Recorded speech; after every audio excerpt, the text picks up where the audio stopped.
This is how to apply our beard magic. You twist the top open, you apply it to the beard for 3 to 5 minutes, massaging it in gently.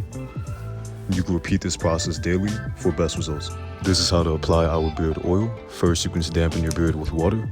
Press the cap and squeeze oil into your hand to your desired amount. Rub your hands together and you can apply this oil directly to your beard. And you can repeat this process daily after moisturizing your beard hair for best results. Next, you want to use our Scalp Stimulator and Hair Elixir. You can start with the Scalp Stimulator. You can apply this directly into your scalp and massage in for 3 to 5 minutes. We recommend using a scalp massager or your fingertips to get the product into your scalp. And you can follow up with the Hair Elixir. You can put this directly into your palm, get a good amount into your palm, and then rub it together. Rub this directly into your hair shaft, and as you're going through your hair shaft, make sure you rub in roots to end. And this is the best way to use our men's bundle. You can repeat this process 3 to 4 times a week for best results.